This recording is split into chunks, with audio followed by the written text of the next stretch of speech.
people talk about positivity and how to make changes and what you need to change, you'll find all the elements of positive change exist within the month of Ramadan. The month of Ramadan, first of all, you have a chance to make muraja'a of yourself. You have a chance to go back to yourself. You have a chance to evaluate yourself. And you have a chance to examine the sicknesses that are there within the heart. You measure yourself. You evaluate yourself and ask yourself, where am I at right now? And you examine the sicknesses in the heart like the doctor would examine the sicknesses in the body. You would come to the doctor and say, I have a pain in my chest. The doctor examines your chest and he says, you have this and you have this. You examine your heart. You make tashkhis of your heart. You examine it and you find the sicknesses that are within it and you prescribe the cure as it is prescribed for you in the book of Allah and the Sunnah of the Prophet ﷺ. This is one of the essential things to make a positive change. And this is available to you in the month of Ramadan.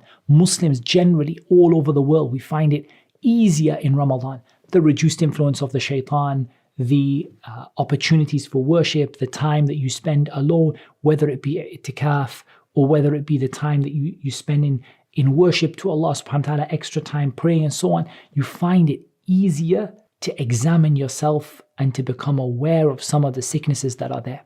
The great Imam Ibn Qudamah, rahimahullah ta'ala, he said fasting has 3 levels. There's a general fast, there's a special fast, and there's a special fast. So what are these 3 levels of fasting that Ibn Qudamah told us about? He said, as for the general fasting, it's to stop your stomach, your private parts from fulfilling their desires. That's the fast of Ramadan, right? To refrain from food and drink and the other things which break the fast. That's the fast of Ramadan. This is what he calls Sawm al-Umum, the general fast. As for the special fast, it is to stop you looking and to stop your eyesight, your talking, your hands, your feet, your hearing, your sight, all of your limbs from doing sins. And ultimately that's a little bit more, right? That's more than just the minimum to get your fast accepted. I'm just going to not eat and I'm not going to drink. It's a bit more than that now. Now I'm going to try to keep my limbs away from the haram in every single way. So if that's the special fast, what's the special fast? So Ibn Qudamah rahimahullah ta'ala, he told us about the special fast. He said, as for the special fast, it is for the heart to fast from all of those low and lowly motivations and desires and the thoughts which take you away from Allah, and to make the heart completely disconnected from anything except Allah in a complete sense, completely, bil kulliyah, in a complete way. That's what the special fast is. But if we look at where we're starting from and where we're aiming for, we see the need for change. And Allah subhanahu wa ta'ala told us in the Quran that change has to come from us. إِنَّ اللَّهَ لَا يُغَيِّرُ مَا بِقَوْمٍ حَتَّى يُغَيِّرُوا مَا بِأَنفُسِهِمْ. Allah will not change a people or what is with a people until they change what is with themselves. So Allah commanded us to change ourselves, and then Allah Azza wa Jal will facilitate a change in our situation. And when you think about it, we don't control the situation that we're in, and we don't control the tawfiq of Allah, and we don't control how things are going to end up for us, the aqibah, the eventual outcome. None of that is in our hands. What Allah has given us is a limited ability to make that effort and to work hard to make a change within ourselves. And when we do that, Allah promises us that it's not until we do that Allah subhanahu wa ta'ala will facilitate for us for our situation to change. And this can be on all different levels. And it can relate because the word إِنَّ اللَّهَ لَا يُغَيِّرُ مَا بِقَوْمٍ. The word ma here is min alfadh al-umum. It's from the general words that covers everything. So whether it is a person being in a state of blessings, being in a state of ease, Allah will not change that until they do something which causes that to change. For example, they commit a sin or they do something which distances them from Allah. The other way is true as well. Someone in a state of disobedience, Allah subhanahu wa ta'ala will not bring them to happiness and will not improve their situation until they strive and they make that effort to make that change for themselves. And likewise, on an individual level and on a wider level, people talk about when is the situation of this ummah going to change? Situation of the Muslims going to change? Allah will not change anything about the situation of a people until they make that effort to change what is in, or until they themselves cause that change, either, as we said, if it's a situation of sin, by making that effort to turn towards the obedience of Allah. And again, link that to the month of Ramadan, which is the month of at-taqwa, the month where we are trying to develop additional obedience to Allah Azza wa Jal and distance ourselves from disobedience to Allah subhanahu wa ta'ala. And that's why Imam al-Sa'di said about this ayah in Surah Al-Ra'd, إِنَّ اللَّهَ لَا يُغَيِّرُ مَا بِقَوْمٍ حَتَّى يُغَيِّرُ مَا بِأَنفُسِهِمْ. If the servant changes what is with them from disobedience and changes the disobedience that they're doing and starts to obey Allah and moves towards fantaqalu, moves towards obeying Allah, Allah will change the wretchedness that is within them. And that ash-shaqa, it could be, person could be in a state of wretchedness in this dunya. وَمَنْ أَعْرَضَ عَنْ ذِكْرِي فَإِنَّ لَهُ مَعِيشَةً ضَنْكَ. Whoever turns away from my remembrance will have a hard, rough life, a difficult life, a depressed life. Because even if the outer self might be in a state of having things and a state of relative ease in the dunya, but the heart of that person that turns away from the remembrance of Allah is shaqi, is wretched, and it's sad and depressed. And worse than that is the wretchedness in the hereafter. But Allah Azza wa Jal promised to change that situation of a person if they make that effort to change themselves. What an opportunity it is to change from that wretchedness to goodness, and a surur and happiness, and al-ghibta bliss,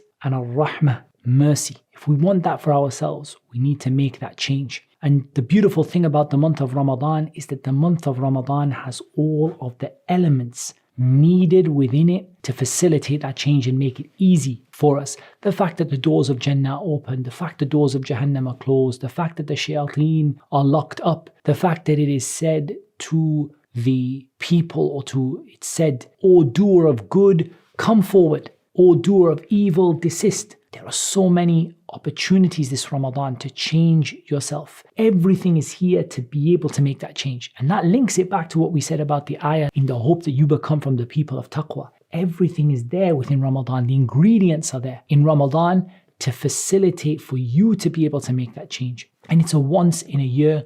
And who knows, perhaps it might be a once in a lifetime, because none of us know how long we're going to live or what situation we'll be in next year. But it is the once in a year opportunity for you to make those changes that you wanted to make. And just to highlight this, there's a really beautiful statement that was made by one of the people who wrote, famous for al-adab, writing and poetry and things like that. One of the famous authors or the famous writers, he wrote, Ramadan, he said, is a fatra raha wa hudu. It's a time of raha, time of hudu, a time where it's tranquil, and a time where things become a little more relaxed and slowed down. But perhaps he means by this from the matters of this world, in terms of the worldly life and the distractions of the shayateen. Things settle down and become a little more calm. Salamun hiya hatta matla'il fajr. As it said about Laylatul Qadr, the tranquility that is found within it. He said the believer within this month climbs the levels of ascendancy in the levels of their iman. They ascend through the levels of iman. And then he said, and this is what I wanted to highlight, and it's really very beautiful what he said. He said, whoever benefits from this time in correcting their situation, renewing their iman. Remember, the Prophet ﷺ told us, إِنَّ الْإِيمَانَ لَيَخْلَقُ فِي جَوْفِ أَحَدِكُمْ كَمَا يَخْلَقُ الثَّوْبِ فَاسْأَلُوا اللَّهَ تَعَالَى أَنْ يُجَدِّدَ الْإِيمَانَ فِي قُلُوبِكُمْ أو كما قال صلى الله عليه وسلم. He said, your iman wears out like your thawb wears out. So ask Allah, the Exalted, to renew the iman that is in your hearts. So whoever takes this Ramadan as a chance to correct their situation and to renew their iman, and to look at themselves and go back to themselves and really look at what is there and what needs to change, this person has found a means, a road, a pathway to change. And that's because, and he highlighted some of the things that are essential for change to happen, positive change. And he mentioned that positive change requires 3 things. He said all of these things are in abundance and they're made available for the servant in this month of Ramadan. If you look at anyone who writes, a writer, an author, anyone who writes about, people talk about positivity and how to make changes and what you need to change, you'll find all the elements of positive change exist within the month of Ramadan. the month of Ramadan, first of all, you have a chance to make muraja'a of yourself. You have a chance to go back to yourself. You have a chance to evaluate yourself. And you have a chance to examine the sicknesses that are there within the heart. Subhanallah. Allah Azza wa Jal told us, Ya ayyuha alladhina amanu, taqullaha wal tanzur, nafsum ma qaddamat li ghad, wattaqullah. Inna Allaha khabirun bima ta'malun. O you who believe, have taqwa of Allah and let everyone look at what He's put forward for tomorrow. This ayah is an asl, fundamental text as it relates to correcting yourself and taking yourself to account. Muhasabatun nafs, muraja'atun nafs. Taking yourself to account, looking at yourself. The author here, he used the expression taqyim. You measure yourself, you evaluate yourself and ask yourself, where am I at right now? And you examine the sicknesses in the heart like the doctor would examine the sicknesses in the body. You would come to the doctor and say, I have a pain in my chest. The doctor examines your chest and he says, you have this and you have this. You examine your heart. You make tashkhis of your heart. You examine it and you find the sicknesses that are within it and you prescribe the cure as it is prescribed for you in the book of Allah and the Sunnah of the Prophet ﷺ. This is one of the essential things to make a positive change. And this is available to you in the month of Ramadan. Muslims generally all over the world, we find it easier in Ramadan. The reduced influence of the shaitan, the opportunities for worship, the time that you spend alone, whether it be itikaf or whether it be the time that you spend in worship to Allah subhanahu wa ta'ala, extra time praying and so on, you find it easier to examine yourself and to become aware of some of the sicknesses that are there. Secondly, you have a chance to put in place a plan to change. Ramadan is a wonderful time for this. For you to actually sit and say, okay, we're not here to be Muslims just for Ramadan. We want to do something more after that. So let me put a plan in place. I'm going to start now. I'm not going to start tomorrow. Let me put a plan in place, a plan to change myself and what I'm going to do and the steps that I'm going to take. And then you have a chance for al-himma wal-azima. You have a chance for you to have determination and aspirations and motivation towards what is better. For we've spoken how Ramadan is a month of motivation. So that motivation is there. The things are there to motivate you to be better. The opportunities for forgiveness, the opportunities that exist in Ramadan are there to motivate you to be better. So you find the motivation and you find the azima, the determination to do this. But you also need to realize that these things can only be achieved with the help of Allah Azza wa Jal, by submitting to Him, by making dua to Him, because these are the things that are going to support you in what is going to help you to make a change. And in this, it reminds me of the hadith of the Prophet sallallahu alaihi wasallam, ihris ala ma yanfa'uk wasta'in billah wa la ta'jiz. Be keen for what will benefit you and seek the help of Allah, and don't feel that you have been defeated or that you're ajiz, you're unable to do it. So you have every opportunity in this month to change. And I want to conclude with a statement of the great Imam Ibn Qudamah, rahimahullah ta'ala. He said fasting has 3 levels. There's a general fast, there's a special fast, and there's a special fast. So what are these 3 levels of fasting that Ibn Qudamah told us about? He said, as for the general fasting, it's to stop your stomach, your private parts from fulfilling their desires. That's the fast of Ramadan, right? To refrain from food and drink and the other things which break the fast. That's the fast of Ramadan. This is what he calls Sawm al-Umum, the general fast. As for the special fast, it is to stop you looking and to stop your eyesight, your talking, your hands, your feet, your hearing, your sight, all of your limbs from doing sins. And ultimately that's a little bit more, right? That's more than just the minimum to get your fast accepted. I'm just going to not eat and I'm not going to drink. It's a bit more than that now. Now I'm going to try to keep my limbs away from the haram in every single way. So if that's the special fast, what's the special fast? So Ibn Qudamah rahimahullah ta'ala, he told us about the special fast. He said, as for the special fast, it is for the heart to fast from all of those low and lowly motivations and desires and the thoughts which take you away from Allah, and to make the heart completely disconnected from anything except Allah in a complete sense, completely, bil kulliyah, in a complete way. That's what the special fast is.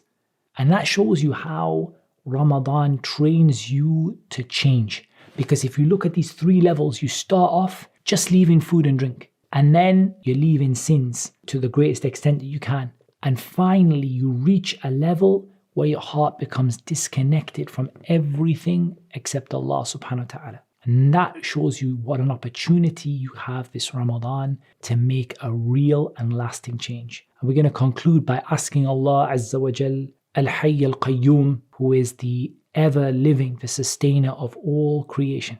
Dhul Jalali wal Ikram, the one who is the Dhul Jalali wal Ikram, the owner of majesty and honor. We're going to ask Allah subhanahu wa ta'ala to make us all from the people who make positive changes this Ramadan, and from the people who make lasting changes that are sincere for the sake of Allah and that are in accordance with the Sunnah of His Messenger sallallahu alaihi wasallam. May Allah Azza wa Jal give you and I the tawfiq to be among the people who change what is with themselves for that which is better. And that is what Allah has made easy for me to mention, and Allah knows best.